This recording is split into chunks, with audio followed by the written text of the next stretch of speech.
5월 12일 청년부 주일 예배 시작하도록 하겠습니다. 저희 자동신경으로 시동 고백하면서 나아가겠습니다. 전하사 천지를 만드신 하나님 아버지를 내가 믿사오며 그 외아들 우리 주 예수 그리스도를 믿사오니 이는 성령으로 잉태하사 동정녀 마리아에게 나시고 본디오 빌라도에게 고난을 받으사 십자가에 못 박혀 죽으시고 장사한 지 사흘 만에 죽은 자 가운데서 살아나시며 하늘 행사 전능하신 하나님 우편에 앉아 계시다가 저희로서 산자와 죽은 자를 심판하러 오시리라. 성령을 믿사오며 거룩한 공예와 성도와 서로 교통하는 것과 죄를 사하여 주시는 것과 몸이 다시 사는 것과 영원히 사는 것을 믿사옵나이다. 아멘. 샬롬 여러분, 한 주간 잘 지내셨나요? 여러분이 느끼기에 스스로의 삶이 조금 부족하고 아쉬워도 마음이 어떻든 모습이 어떻든 각자 자리에서 열심히 살아가는 것만으로 충분히 멋지십니다. 옆에 있는 분들과 한 번씩 악수하면서 말해볼까요? 오늘 멋지십니다.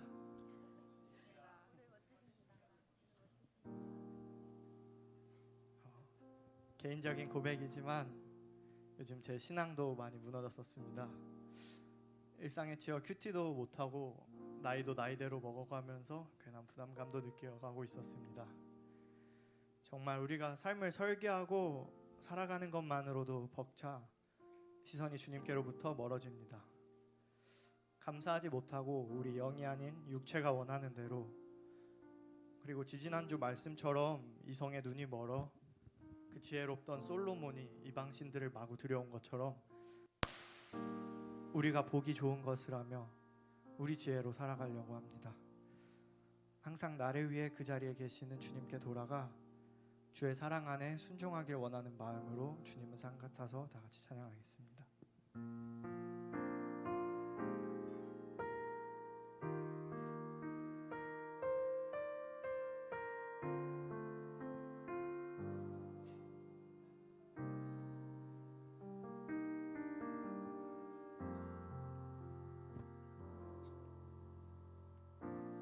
안개가 날 가리워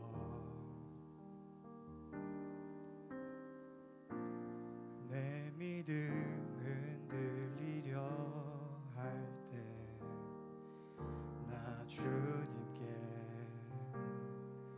나아가네.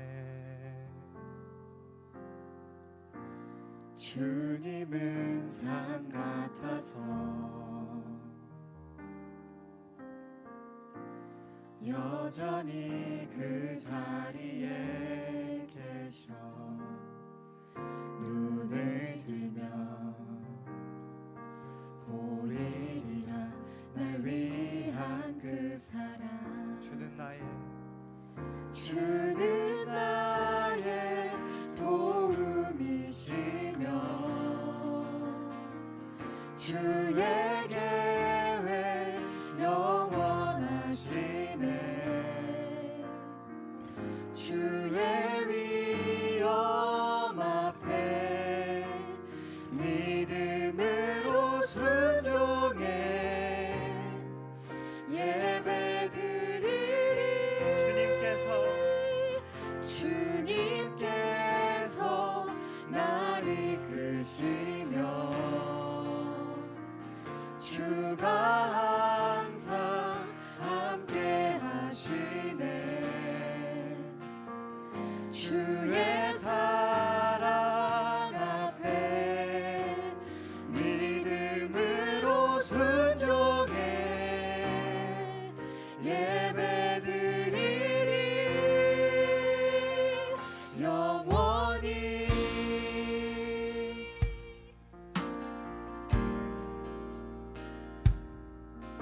다시 한번 찬양하겠습니다. 주님은 산 같아서.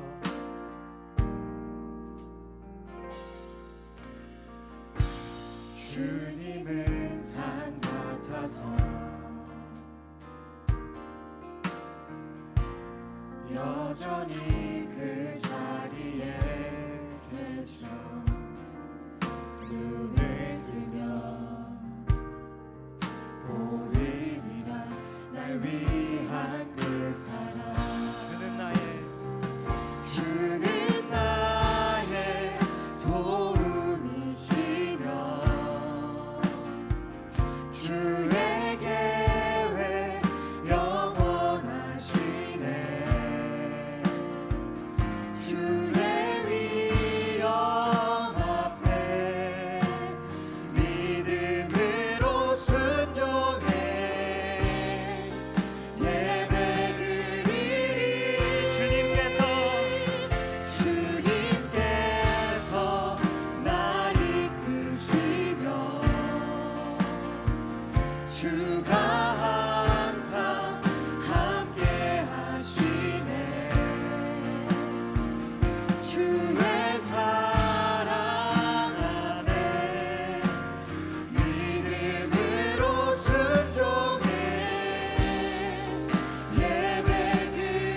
살아나게 해달라고 기도하겠습니다. 주님 항상 그 자리에 있어주심에 감사합니다. 우리도 우리의 지혜, 우리의 뜻이 아니라 주님과 동행하며 매 순간 감사하고 사랑 안에 머물고 싶습니다. 어떤 유혹이 찾아와도 내가 보기에 좋아 보이는 것도 눈을 들어 한같은 주님만 보기 원합니다. 주께 순종하고 일시적인 고백이 아니라 내 삶 전체를 드리기 원합니다. 주님,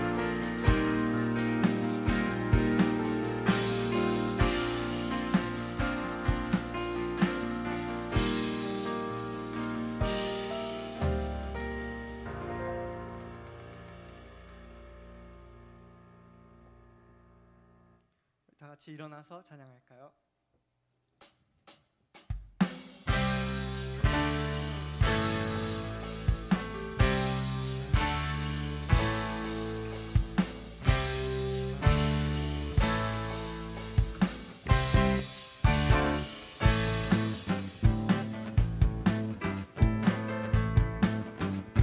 주님은 하시네. 주님은 하시네. 주 사랑하는 마음이 전보다 더 주님 알기 원해. 내 마음 다하여 주님께 고백해. 주님만 위해 내 삶 드리기 원해. 위대하신 왕, 내 맘에 한 소망, 언제나 주와 함께, 언제나 주와 함께. 예수 나의 영혼의 구세주, 영원 무근히 주님만을 나 찬양하리. 한 번 더. 예수 나의 영혼의 구세주, 영원 무근히 주님만을 나 찬양하리. 다 같이 주님은 하시네. 주 사랑하는 마음이 전보다 더 주님 알기 원해. 내 마음 다하여 주님께 고백해. 주님만 위해 내 삶 드리기 원해. 위대하신 왕, 내 맘에 한 소망, 언제나 주와 함께, 언제나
언제나 주와 함께 예수 나의 영혼의 구세주 영원 무궁히 주님만을 난 찬양하리 한 번 더 예수 나의 영혼의 구세주 영원 무궁히 주님만을 난 찬양하리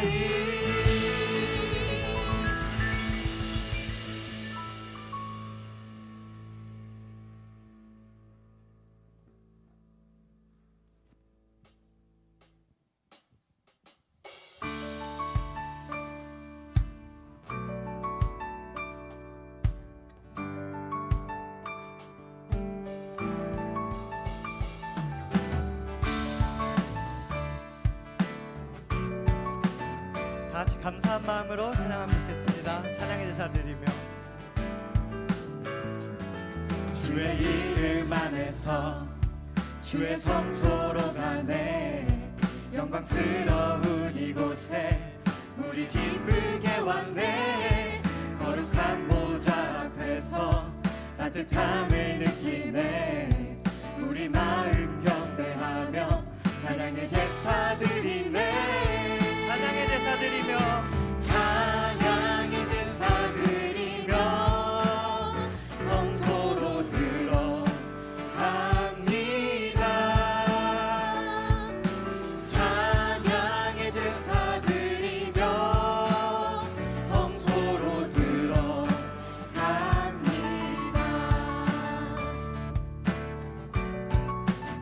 2절로 찬양할까요? 주의 말씀 주시고 주의 말씀 주시고 우리 감사드리네 주의 날개 그름이 우리 피난처 되네 주의 길을 따르며 우리 주께 순종해 모든 상황 속에서도 찬양의 제사 드리네 찬양의 제사 드리며 찬양의 제사 드리며 성소로 들어갑니다 찬양의 제사 드리며 성소로 들어갑니다 우리 모두 주님께 우리 모두 주님께 감사의 제사를 드리세 우리 모두 주님께 기쁨의 제사 드리세 찬양의 제사 드리며 찬양의 제사 드리며 성소로 들어갑니다 찬양의 제사 드리며 성소로 들어갑니다 우리 모두 주님께 우리 모두 주님께 감사의 제사를 드리세 우리 모두 주님께 기쁨의 제사 드리네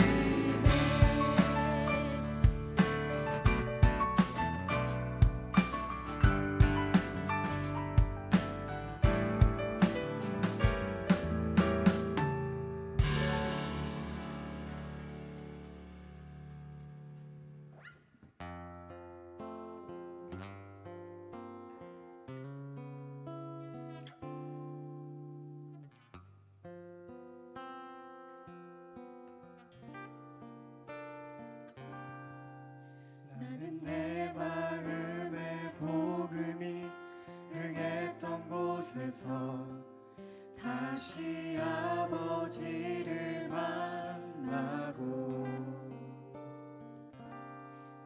주님 내 마음의 연약한 눈물의 끝에서 또 나를 반겨주시네 잠깐 생각했던 그의 부르심 다시 나를 회복해 하시네. 다시 일어나 주를 예배함이 내 모든 기쁨이 되리. 그의 기쁨 되어 삶의 모든 순간을 주께 다 내어 드리리.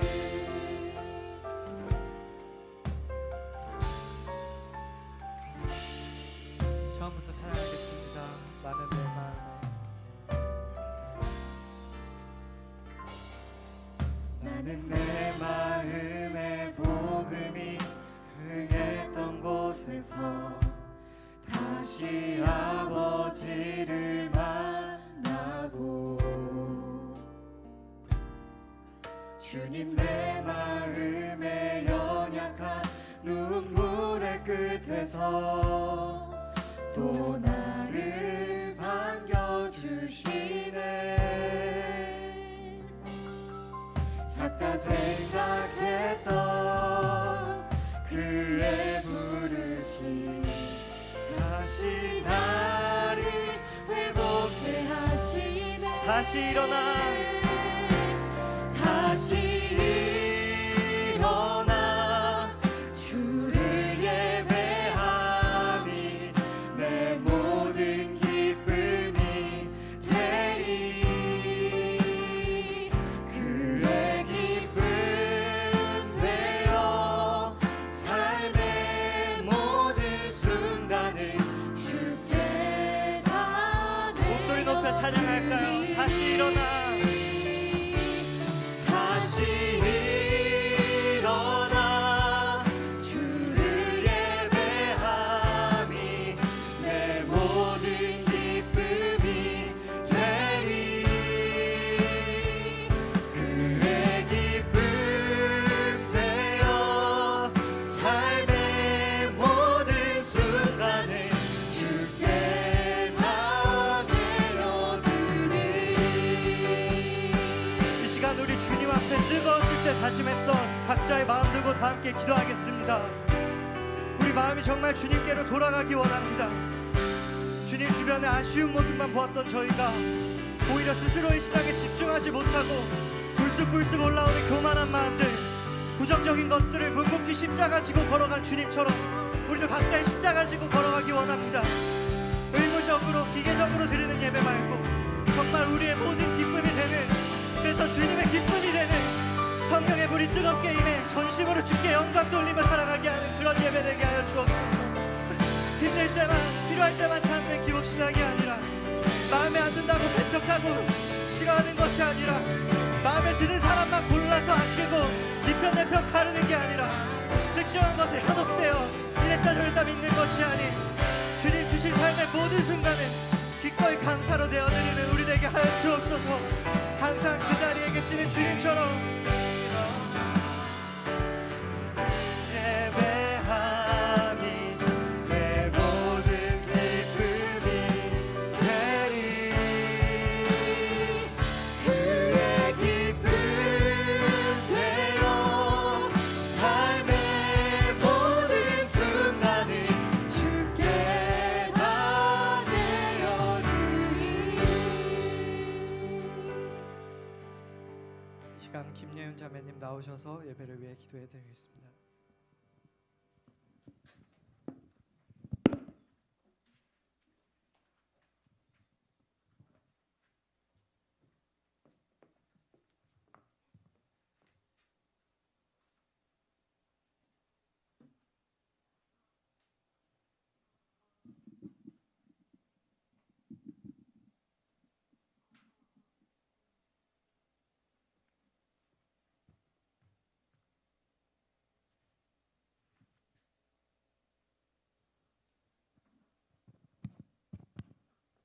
기도드리겠습니다.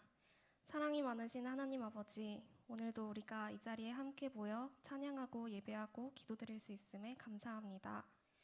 저희 청년들 지금 중요한 시기를 보내고 있는 만큼 이 귀하고 아름다운 시간들을 그냥 흘려보내는 것이 아닌 주님을 의지하며 이 자리 가운데 말씀과 기도로 앞으로 나아가길 원합니다. 만남의 복과 하는 일들 그리고 부족하지 않은 물질의 복을 허락해 주세요. 성경 인물들 중 항상 순종하여 하나님의 인도하심을 받아 나라를 이끈 다윗의 총명함과 어린 나이에 형제들에게 버림받고 시기 질투로 감옥까지 갔지만 주님을 잊지 않고 항상 기도하며 힘든 시간들을 딛고 나라의 총리가 된 요셉의 믿음과 그 어떤 상황에서도 하나님을 향한 뜻을 정한 다니엘의 지혜를 우리 청년부에게 주세요.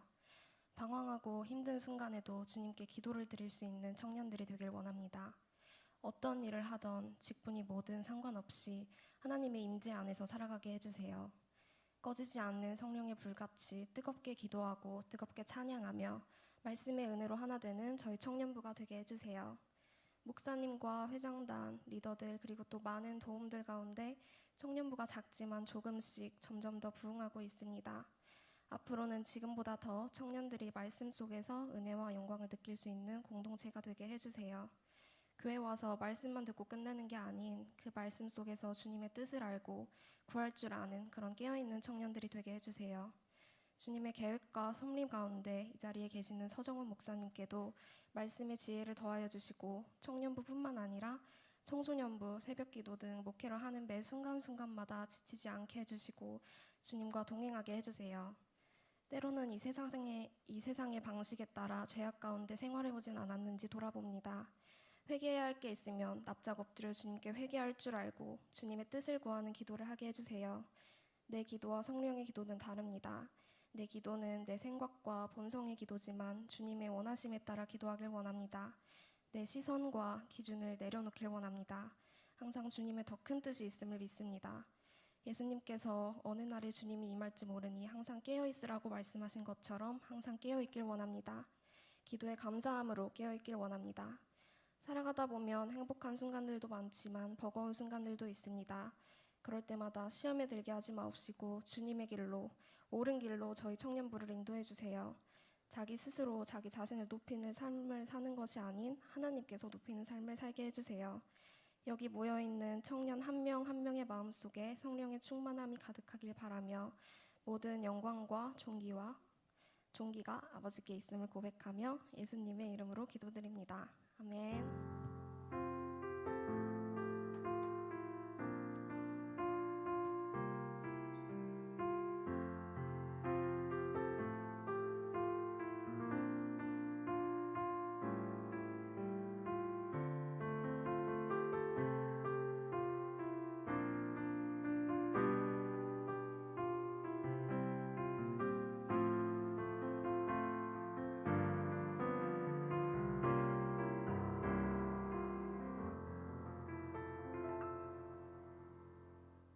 네, 오늘 하나님께서 주신 말씀 열왕기상 15장 33절에서 34절 그리고 16장 1절에서 7절 말씀입니다. 유다의 아사 왕 셋째 해에 아히야의 아들 바아사가 다르사에서 모든 이스라엘의 왕이 되어 24년 동안 다스리니라. 바아사가 여호와 보시기에 악을 행하되 여로보암의 길로 행하며 그가 이스라엘에게 범하게 한 그 죄 중에 행하였더라. 여호와의 말씀이 하나니의 아들 예후에게 임하여 바아사를 꾸짖어 이르시되 내가 너를 티끌에서 들어 내 백성 이스라엘에게 주권자가 되게 하였거늘 네가 여로보암의 길로 행하며 내 백성 이스라엘에게 범죄하게 하여 그들의 죄로 나를 노엽게 하였은즉 내가 너 바아사와 내 집을 쓸어버려 내 집이 느밧의 아들 여로보암의 집같이 되게 하리니 바아사에게 속한 자가 상읍에서 죽은즉 개가 먹고 그에게 속한 자가 들에서 죽은즉 공중의 새가 먹으리라 하셨더라. 바아사의 남은 사적과 행한 모든 일과 권세는 이스라엘 왕 역대 지략에 기록되지 아니하였느냐. 바아사가 그의 조상들과 함께 잠에 디르사에 장사되고 그의 아들 엘라가 대신하여 왕이 되니라. 여호와의 말씀이 하나니의 아들 선지자 예후에게도 임하사 바아사와 그의 집을 꾸짖으심은 그가 여로보암의 집과 같이 여호와 보시기에 모든 악을 행하며 그의 손의 행위로 여호와를 노엽게 하였음이며 또 그의 집을 쳤음이더라. 이 말씀은 살아계신 하나님의 말씀입니다. 아멘. 네, 반갑습니다. 네, 오늘은 죄의 흐름을 끊어내라라는 제목으로 열왕기서의 말씀을 계속 이어서 보겠습니다. 한 주간 어떻게 지내셨나요? 네, 부단히 노력하시면서 지내셨을 수도 있고 또 한 주 동안 또 힘들어서 또 그렇게 보내신 분들도 있을 수도 있습니다. 네, 어떻게든 이 자리에 모여서 같이 예배드릴 수 있음이 참 감사하다라는 생각이 드네요. 우리 좌우 앞뒤 보면서 인사할까요? 고맙습니다. 네. 여러분 혹시 그 영화를 볼 때 어떤 장르를 좋아하시는지 모르겠습니다. 저희 아내는 이제 그 뭐라 그러죠? 로맨스? 그걸 되게 좋아해요. 그래서 결혼하고 나서 신혼 때 그 옛날에 유명했었던 로맨스 영화들 다 챙겨봤었거든요.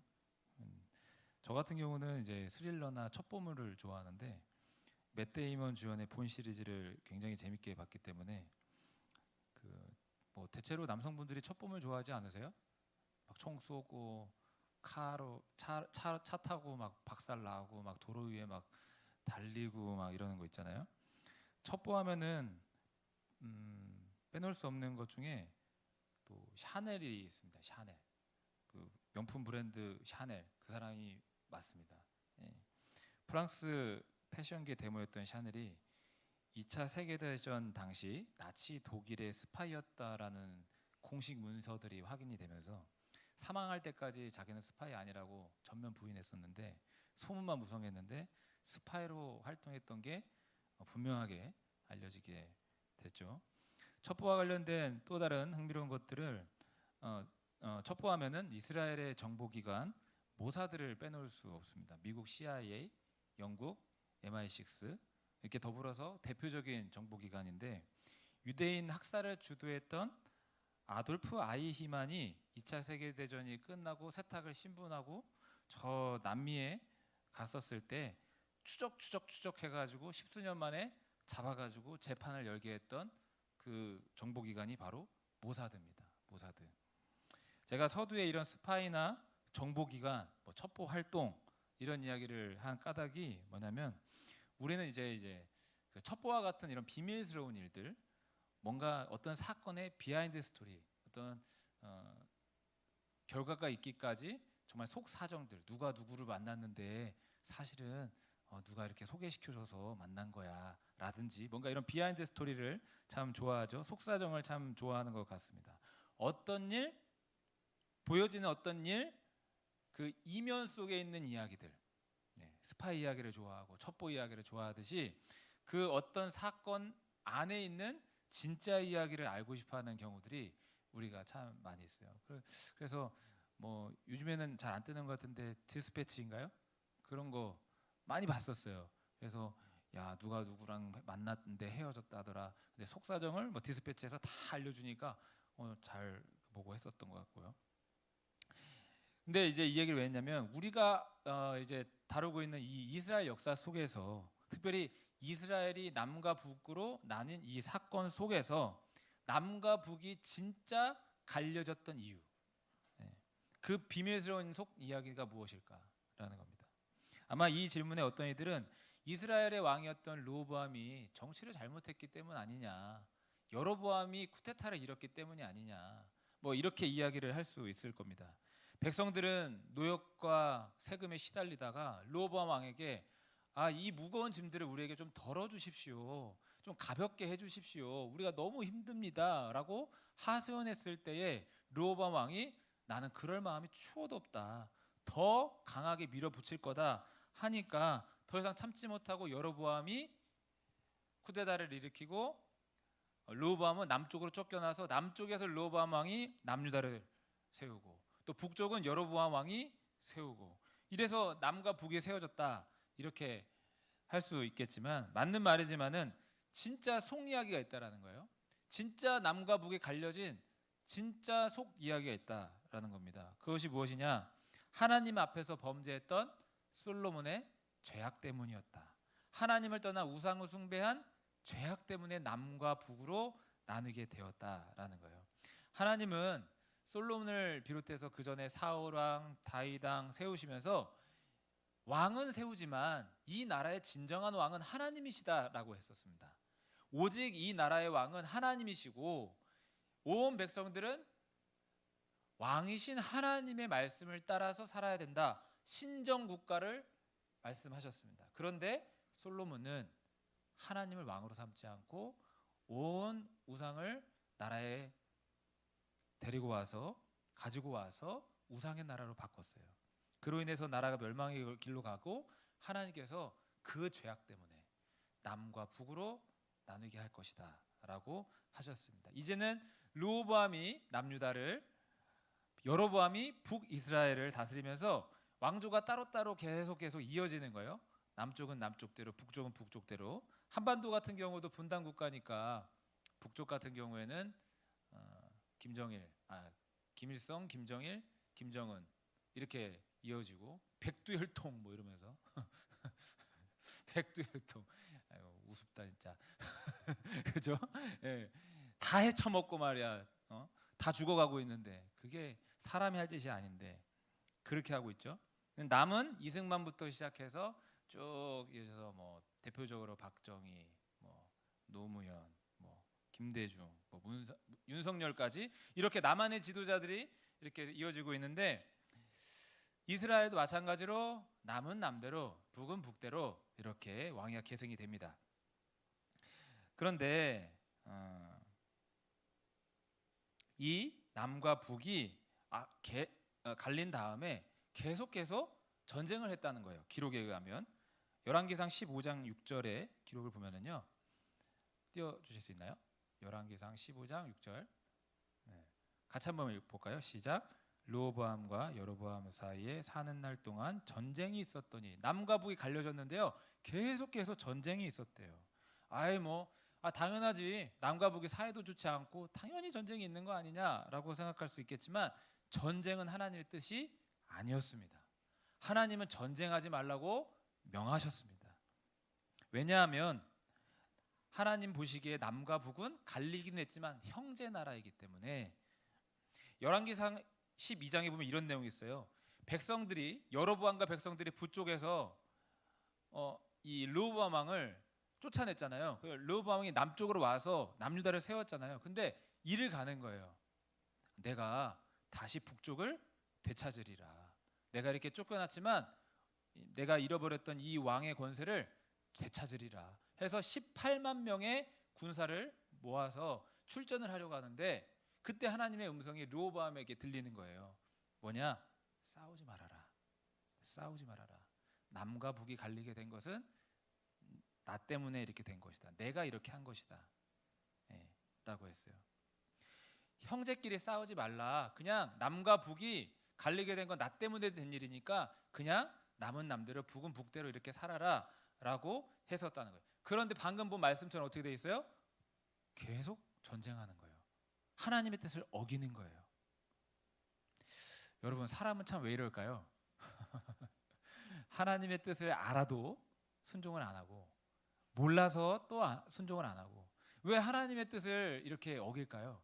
특히 하나님의 뜻을 아는데도 왜 우리는 이렇게 하나님의 뜻을 어길까? 로버트 풀검이라는 사람이 쓴 내가 정말 알아야 할 모든 것은 유치원에서 배웠다라는 책이 있어요. 보신 분 계신가요? 네. 그 책에서 보면은요, 우리가 유치원에서 이미 배웠던 내용들을 커나가면서 계속 배운대요. 뭐 법을 통해서든 여러 가지 많은 것들을 통해서, 교육을 통해서든 배우는데, 이미 배웠던, 유치원에서 배웠던 것들을 또다시 연장해서 배우는 것뿐이지 우린 유치원에서 다 배웠대요. 예를 들면 무엇이든지 나누어 가지라, 공정하게 행동하라, 남을 때리지 말라, 사용한 물건은 제자리에 놓으라. 제자리에 놓으세요? 제자리에 놓으시는 분, 제자리에 놓으시는 분. 네. 손톱깎이 이런 거 제대로 잘 안 놓잖아요. 제자리에 잘 놓으세요? 저는 잘 못 나와가지고 얼마 전에도 이게 문고리가 이렇게 다치면은 그 귀파개로 이렇게 딱 넣어가지고 빼고 이러거든요. 근데 저희 아내가 귀파리 어디 갔어? 라는 거예요. 그래가지고 내가 그거 했었는데 어디 갔지? 이렇게. 자신이 어지럽힌 것은 자신이 치우라. 내 것이 아니면 가져가지 말라. 다른 사람을 아프게 했으면 미안하다고 말하라. 너무 쉽죠? 음식을 먹기 전에는 손을 씻으라. 예를 든 거지만 우리가 알아도 잘 못 지켜요. 하나님의 뜻을 알아도 잘 못 지킨다, 이런 겁니다. 우리 모습을 보면서 우리는 참 죄인이다, 이렇게 인정할 수밖에 없는 것 같습니다. 다시 성경으로 돌아와서 남은 남대로 북은 북대로 왕조가 이어지는데, 먼저 남유다 왕조부터 살펴보면요, 북쪽은 여로보암이 나라를 다스리고 있던 때에 여로보암이 18째 해 계속 나라를 다스리고 있는 그때에 남쪽에서는 르호보암 다음으로 아비암이 세워지게 됩니다. 아비암. 근데 이 아비암을 세울 때 상황을 보니까요, 아비암은 정말 쉽지 않은 그런 경쟁률 상태에서 그 경쟁률을 제치고 왕이 된 것임을 우리가 알 수 있습니다. 왜냐하면 르호보암의 자식들이 엄청 많았기 때문이에요. 몇 명이었냐 보니까요, 처가 18명, 첩이 60명, 총 몇 명인가요? 78명의 여자를 데리고 있었던 거예요. 그러면 아들이, 자식이, 딸이 몇 명이겠습니까? 역대하의 기록을 보니까 자식이 무려 아들이 28명, 딸 60명을 낳았다는 거예요. 이 중에 한 명을 뽑는 거예요. 근데 아비암이 그 중에 한 명으로 선택이 돼서 르호보암 다음에 왕이 되었어요. 궁금하죠? 대체 무슨 이유로 그 아비암이 수많은 사람들을 제치고 다음 왕이 되었을까? 잠깐 제가 읽고 있는 조선왕조실록, 이렇게 쉽게 풀어 쓴 책이 있어서 읽고 있는데 이 이야기가 떠올랐어요. 조선 시대에는요, 왕세자로 책봉하는 경우가 책봉하는 원칙이 있었어요. 일단은 8세 때 책봉례를 했대요. 세자 책봉례. 왜 하필 8세냐? 이게 성장에 대한 특이한 이해 때문인데, 여자는 7세에 남자는 8세에 성에 눈을 뜨기 시작한다라고 옛부터 알려졌던 거예요. 그래서 우리가 알고 있는 말 중에 남녀 7세 부동석, 이게 무슨 말이냐면, 여자가 7세가 되면 성을 뜨기 때문에 남자와 여자를 7세가 되면 같은 한 자리에 있지 말게 해라. 같이 잠을 자게 하거나 같은 방에 있게 하거나 그렇게 같은 자리에 있게 하지 말라. 남녀 7세 부동석이 다 그때부터 알게 된, 이어지던 내용이에요. 아무튼 남자는 8세면 된다 해서 세자를 세울 때, 책봉례를 할 때 8세에 책봉례를 했다고 하는 거예요. 그리고 맏아들이 왕위를 계승하는 원칙이 있었어요. 물론 조선시대의 왕들이 이 원칙대로 되지는 않았어요. 갑자기 원래 해야 하려고 했던 사람이 죽게 돼서 세자가 되기도 하고.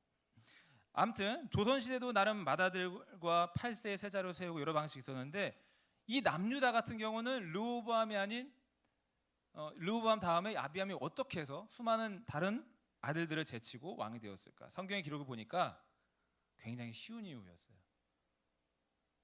아비암의 엄마를, 마아가를 사랑했어요. 여러 처첩이 있잖아요. 78명의 처첩이 있잖아요. 그 중에 마아가라는 여자를 사랑했고 그 여자의 아들이었던 아비암을 세우게 된 거예요.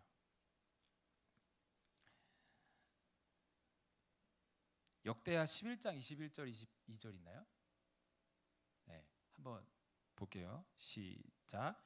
르호보암은 아내 18명과 첩 60명을 거느리며 살면서 28명의 아들과 60명의 딸을 낳았으며 그 모든 아내와 첩 가운데서도 그는 특별히 마아가를 사랑하였다. 70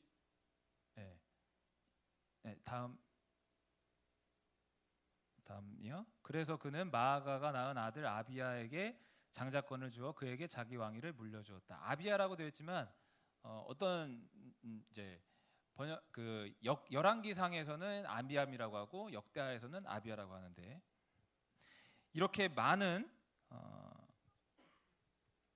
여자들을 데리고 있다가 그 중에 마아가라는 여자를 사랑해서 그의 아들을 다음 후계자로 세웠습니다. 사랑과 재채기는 속일 수 없다더니 사랑은 이렇게 왕위 계승에서도 이어졌습니다. 사랑하는 여자의 자식이 왕위를 물려줬어요. 그런데 아비암이 세워졌잖아요. 나라를 잘 다스렸을까요? 통치 기간이 BC 915년부터 913년까지 딱 2년 정도 잡는다고 하는데 나라를 잘 다스리지 않았다. 보니까 열왕기상 15장 3절입니다. 한번 볼까요? 열왕기상 15장 3절. 시작. 아비암이 그의 아버지가 이미 행한 모든 죄를 행하고 그의 마음이 그의 조상 다윗의 마음과 같지 아니하여 그의 하나님 여호와 앞에 온전하지 못하였으나 아버지 때로부터 내려오는 죄를 끊어내지 않고 계속 자기도 지었다라는 거예요. 아비암 때든 죄를 끊어버릴 수 있는 여지가 있었는데 아빠 때부터 내려오는 그 우상 섬기는 그 죄가 계속 이어졌다라는 겁니다. 뿐만 아니라 전쟁도 계속 치르면서 하나님의 뜻을 어겼어요. 자, 그렇다면 아비암 다음 왕은 누굴까요? 아비암 다음 왕.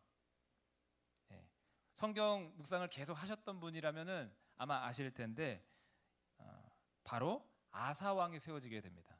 아사 왕은 무려 41년간을 남유다를 다스렸다 하는데 매우 특별한 왕이었습니다. 어떤 면에서 특별했냐면 거대한 죄의 흐름을 끊어버린 거예요.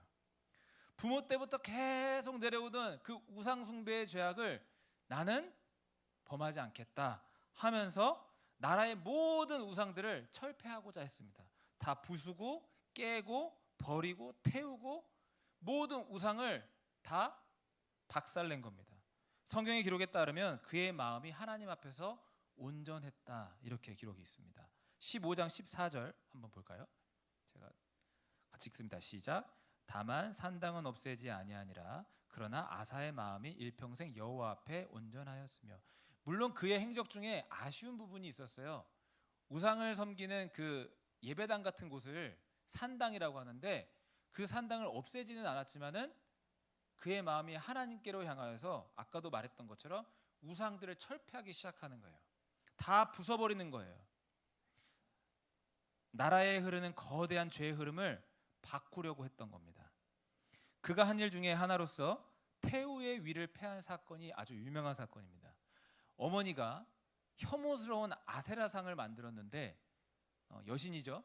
여신으로 제가 알기로는 그게 이제 계속 이어져서 아프로디테, 뭐 비너스 이렇게 이어진 그 근본적인 이 우상이 이 아세라인 걸로 저는 알고 있거든요. 나중에 또 확인을 해서 알려드릴게요. 근데 제가 예전에 공부했을 때는 이제 아세라와 아스다롯 이런 아프로디테, 비너스 이게 다 이어지는 신들입니다. 근데 이 아세라상을 세웠으니 자기 엄마를 그 자리에서 끌어내려서 그 자리에서 나오게 한 겁니다. 어머니일지라도. 패드립 이런 말이 있더군요. 저 사실 패드립 이래가지고 뭔지 몰랐어요. 패드립? 대체 뭐지?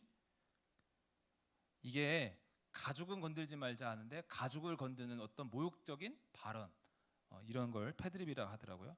그 생각해 보니까요. 어렸을 때 친구들이랑 싸웠던 그리고 주먹질까지 갔었던 경우들을 다 생각해 보면은 가족 건들 때였어요. 여러분은 아니었어요? 요즘에는 주먹질 이렇게 안 하나요? 머리끄덩이 잡고 잘 안 싸우나요? 저 때만 해도 굉장히 과격했습니다. 그리고 저는 지방에서 촌에서 살았기 때문에 거친 도시에서 살았기 때문에 많이 싸웠어요 친구들이랑. 근데 그냥 까놓고 얘기해서 야 이 개새끼야. 뭐? 내가 개새끼야? 그럼 우리 엄마가 개새끼야?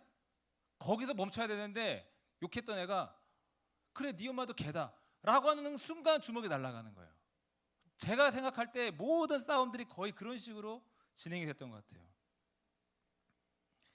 이상하게요. 부모를 대할 때는 무례하게 대하면서 누가 부모 욕하면 그렇게 기분이 나빠요. 저희 아내도 이렇게 동생을 때렸는데 남동생을 이렇게 때리면서 지냈는데 동생은 자기만 때릴 수 있대.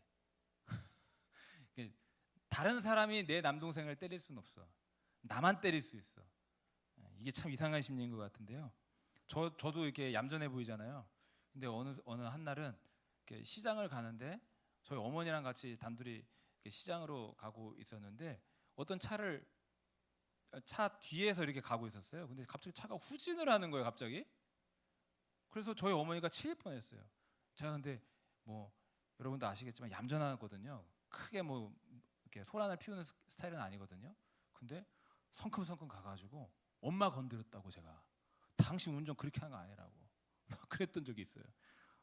그랬더니 그 아저씨가 미안합니다 막 이러더라고요. 우리가 가족은 건들지 말자 그러잖아요. 근데 아사 같은 경우에는 어머니가 그 가족이 아세라상을 세우고 온 나라가 죄악에 물들게 하니까 심지어 부모일지라도 그 자리에서 내려오게 하고 우상을 척결하는 노력을 했다라는 것입니다. 죄를 일절 용납하지 않겠다라는 결단을 볼 수 있습니다. 물론 그도 부족합니다. 우상 숭배의 뿌리를 완전히 뽑지는 못했으나 그가 역사적으로 큰 의미가 있는 이유는 죄의 흐름을 끊어내고자 했다라는 거. 조상 때부터 내려오는 선왕 때부터 심지어 태후까지 앞장서서 우상 숭배를 하고 있는데 우리나라는 더 이상 하나님만 섬기고 우상 섬기지 않겠다. 죄의 흐름을 끊어버렸다라는 거예요. 여러분, 이런 지도자가 나와야 될 줄로 믿습니다. 하나님을 위해서 과감히 결단의 칼을 들 수 있는 지도자가 나와야 될 줄로 믿습니다. 그리고 여러분들이 그런 지도자가 되시기를 주의 이름으로 축복합니다.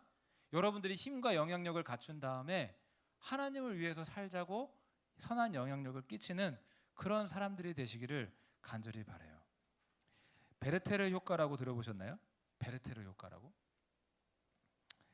유명인이나 평소 자신이 존경하던 인물이 자살을 할 경우 그 인물과 자신을 동일시해가지고 모방 자살하고 자살이 전염되는 그런 효과를 가리켜서 베르테르 효과라고 하는데 자살도 모방이 돼요. 자살이 쉽게 전염이 돼요. 설마 목사님 그런 경우가 정말 있어요? 우리나라 역사도 한번 보세요. 연예인들 목숨을 스스로 끊었을 때 같이 죽었던 경우도 있었어요. 물론 모든 사람들이 모방하고 자살을 하지는 않지만은 좀 마음이 허약할 때, 심신이 불안정할 때, 내가 존경하고 좋아하는 사람이 죽었을 때 나도 그렇게 좀 같이 뛰어들고 싶어하는 그런 심리가 발동이 된다고 하더라고요. 여러분, 이런 영향력을 끼치느냐, 이런 영향력을 끼치는 사람이 있을 수 있고 우리는 선한 영향력을 끼칠 수 있는 그런 사람이 될 수 있고 어떤 영향력을 끼치는 사람이 되겠느냐. 여러분, 여러분들에게 힘이 있기를 주의 이름으로 축복합니다. 여러분들에게 돈이 있기를 주의 이름으로 축복합니다. 여러분에게 명예가 있기를 주의 이름으로 축복합니다. 여러분에게 권세가 있기를 주의 이름으로 축복합니다. 그런데 그런 훌륭한 자리에 이르러서 선한 영향력을 발휘할 수 있는 사람이 된다면 그게 얼마나 좋겠어요. 나 때문에 망하는 사람들이 막 속출하고 나 저 사람 때문에 망했다고 하고 막 난리 피고 이런 게 아니라 제가 설교문에 적어놓지 않았는데 이현직 전도사님 그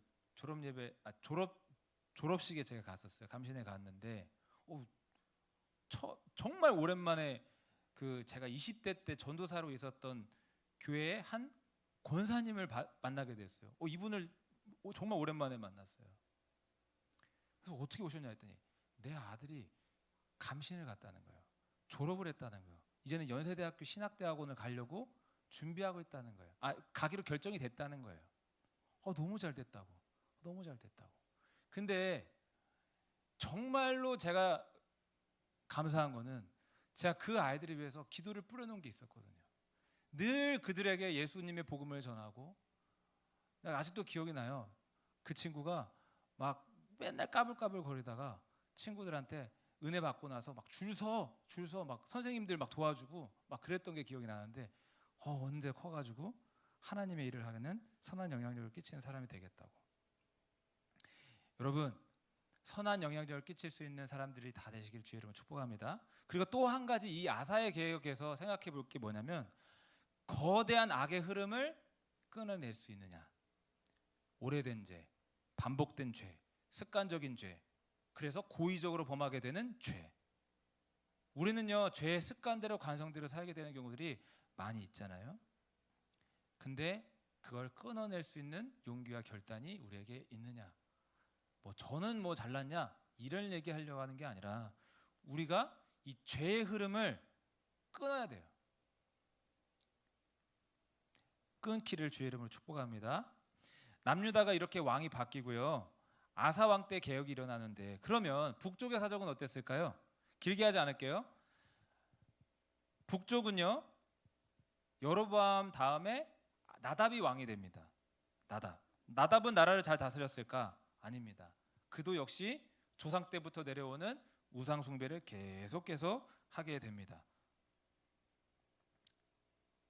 여로보암이 지었던 그 죄를 계속 짓는 거예요. 그리고 얼마 지나지 않아서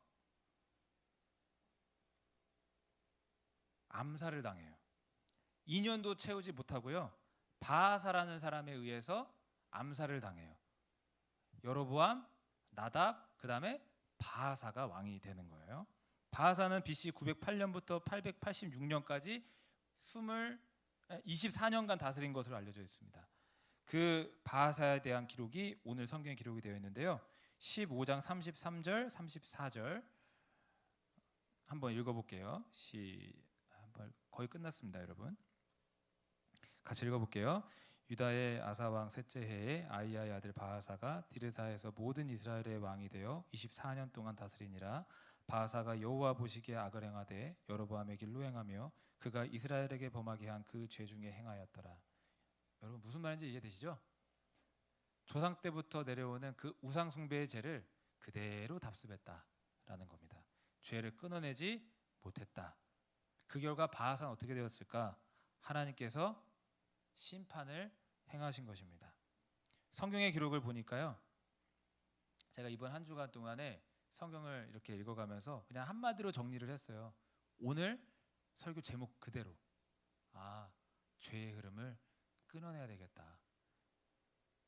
나라에 막 그 죄가 들어오고 막 뭐 동성애니 뭐니 음란 여러 가지 죄들이 다 창궐하는데 그것까지는 내가 흐름을 못 막는다 할지라도 내 삶에 있는 그 죄의 거대한 흐름을 끊어내야 되겠구나라는 생각을 할 수 있었습니다.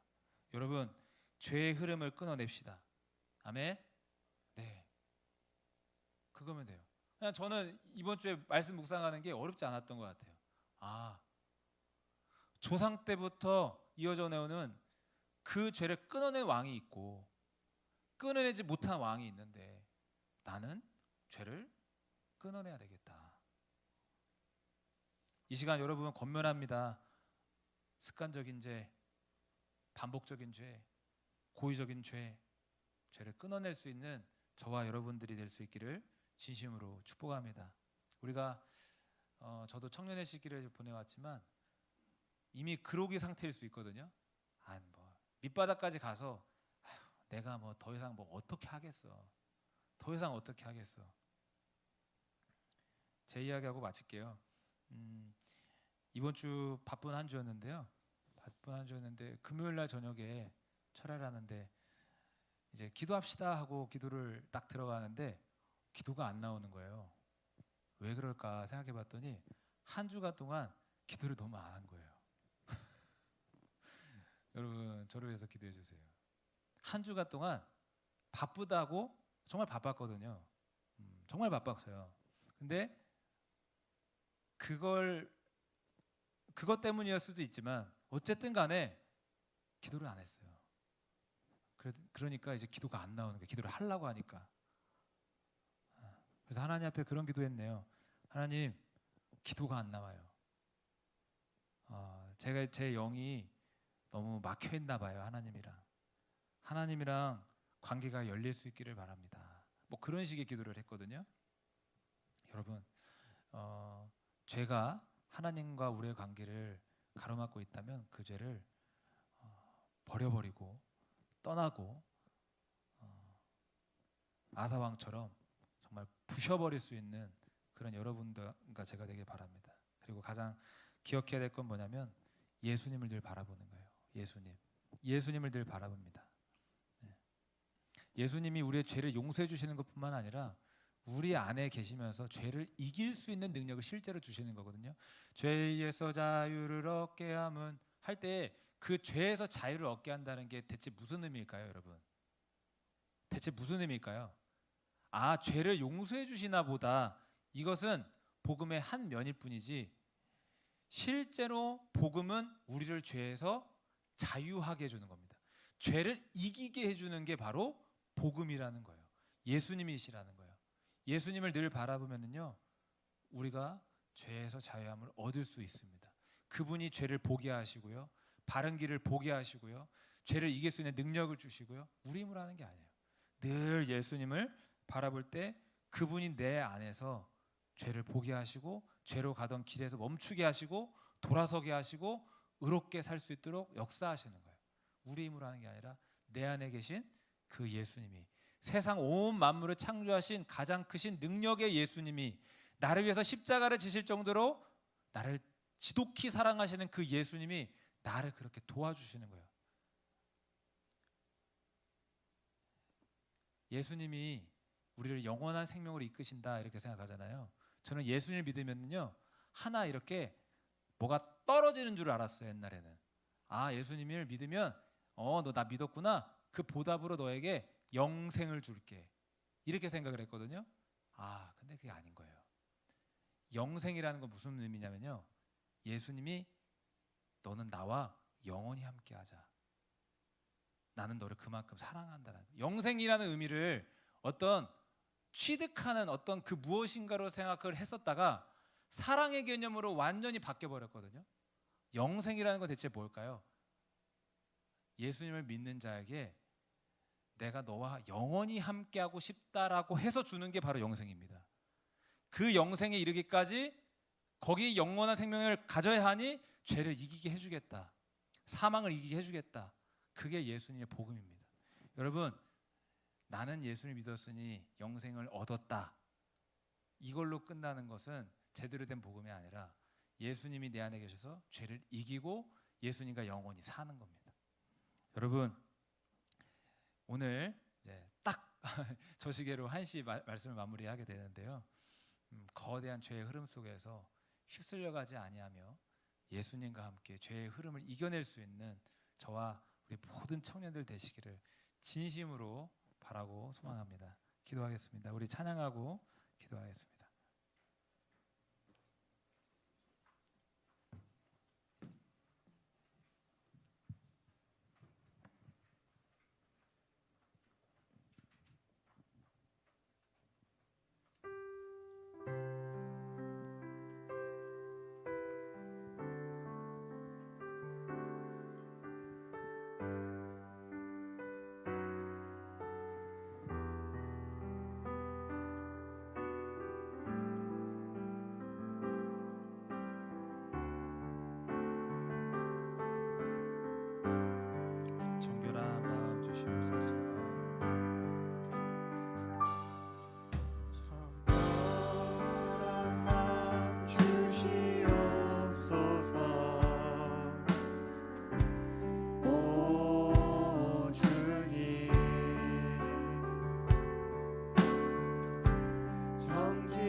오늘도 주님 앞에 예배하게 하여 주시니 감사를 드립니다.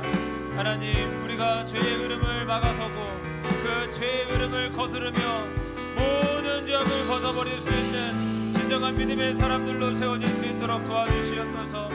주여, 더러운 죄악들, 모든 더러운 죄악들을 벗어버리고 오직 하나님 앞에 겸손하게 순종하며 나아갈 수 있는 우리 모두가 되어질 수 있게 인도하여 주시옵소서.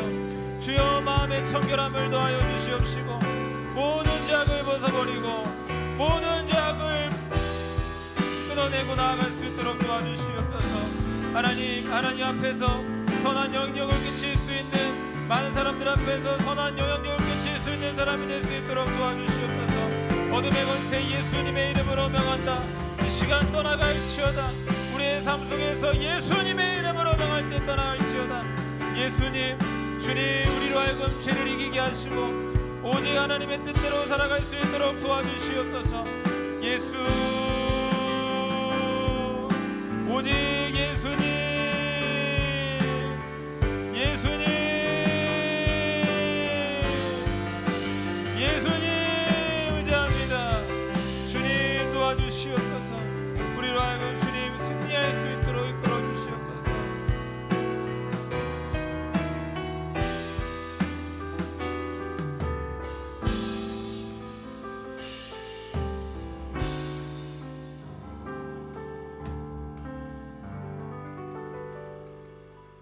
하나님 감사합니다.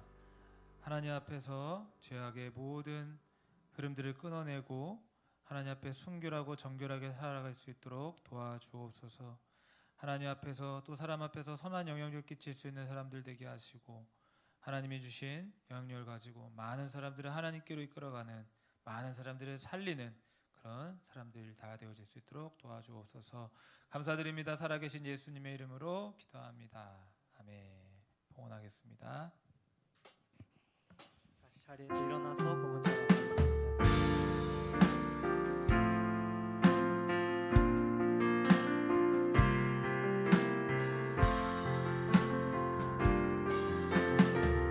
내 곳은 나의 소유 주님 앞에 모두 드립니다. 모든 아픔 모든 기쁨 내 모든 눈물 받아주소서. 나의 생명을 드리니 주 영광 위하여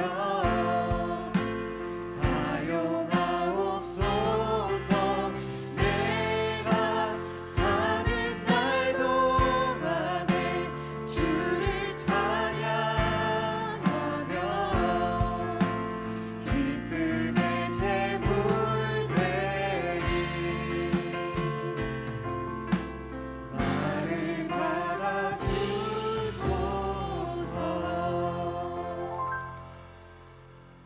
가슴에 손을 얹고 기도하겠습니다. 하나님, 오늘도 하나님께 우리의 삶이 하나님의 것임을 고백하면서 귀한 예물로 믿음 고백 드립니다. 귀한 예물 속에 담겨있는 많은 기도의 제목들 받아주시고 하나님의 일하심을 경험하는 인생 되어질 수 있도록 청년의 삶을 복의 복을 더해 주시옵소서. 주님, 이 시간 주의 사랑으로 우리의 귀한 청년들을 축복합니다. 삶의 자리에서 항상 승리할 수 있도록 도와주시고 닥쳐있는 어떤 문제가 있다면 해결되어질 수 있도록 하나님께서 능력을 베풀어 주옵소서. 기도가 막히지 않게 하시고 기도하는 것들마다 하나님의 응답을 보며 하나님이 정말 나를 사랑한다라는 그 확신 속에서 기쁨으로 나아가게 도와주옵소서. 지혜 주시고 건강 주시고 물질도 허락하여 주시고 앞으로의 장래 속에 하나님을 위해서 귀하게 쓰임받는 선한 영향력을 가지는 모든 청년들 다 되어질 수 있도록 복의 복을 내려 주시옵소서.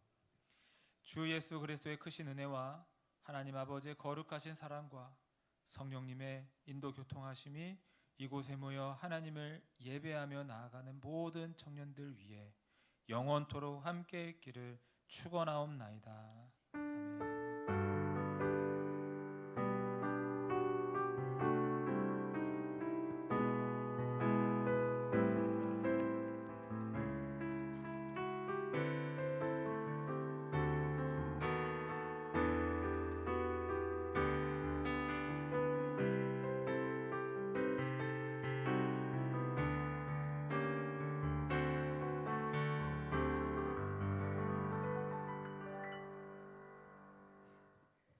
안녕하세요. 오늘도 나오신 여러분들을 진심으로 환영하고 축복합니다.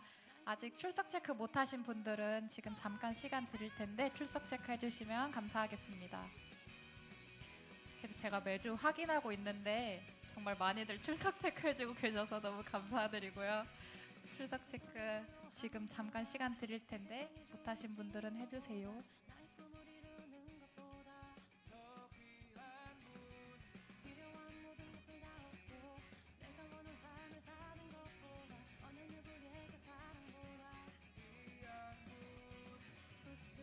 네, 어느 정도 해주신 것 같아서 다음 광고로 넘어갈게요. 다음 주 임사자분은 기도 임지원 자매, 성경봉도 주소연 자매, PPT 김범수 형제, 주보 김용신 형제, 봉헌 김준서 형제님이 해주시겠습니다. 네, 그리고 저희 다음 주에 소그룹 리더 모임이 있어요. 그래서 지난번과 동일하게 오후 3시 반 청년부실에 있으니까요. 소그룹 모임 후에 리더분들은 참석해 주시면 감사하겠습니다. 네, 그리고 저희가 5월 24일 금요 마가의 다락방 시간에 청년부가 특송을 해야 돼요. 그래서 다음 주에 이제 예배 후에 연습을 가지려고 하는데요. 찬양곡으로는 감사함으로로 할 예정입니다. 네, 다음 광고로 넘어가 주세요. 네, 그리고 6월 2일 저희가 창립 50주년 기념 주일이어서 저희가 이날은 다 같이 연합 예배를 드릴 거예요. 그래서 오후 12시에 예배가 있고요. 장소는 5층에서 드릴 예정입니다. 네, 그리고 저희가 이제 새신자 팀원을 모집을 하려고 하는데 모집 인원은 남자 1명 그리고 여자 1명 이렇게 모집을 하려고 해요. 근데 저희가 새신자 팀을 만들려는 이유는 이제 저희 청년부 예배 시간에 점점 새신자분들이 오고 계시는데 담당해 주시는 분들이 없어서 방황해 하시는 분들이 계세요. 근데 이분들이 정말 저희 교회에 나오신 만큼 또 예수님의 복음이 잘 전달되어야 되잖아요. 그래서 이분들이 저희 교회에서 잘 적응하실 수 있게 해드리기 위해서 만든 팀이고요. 이 부분에 대해서 정말 다 같이 기도해 주셨으면 좋겠고 또 인원이 모집이 되면 서목사님과 이제 교육 시간을 가질 텐데 새신자분들이 처음 방문했을 때 어떻게 안내해드려야 되는지 또 어떻게 교제를 나눠야 되는지 등 교육을 받을 예정입니다. 그래서 마음 있으신 분들은 저랑 진우한테 연락해 주시면 감사하겠습니다. 네, 저희 이제 소그룹 모임 가질게요. 감사합니다.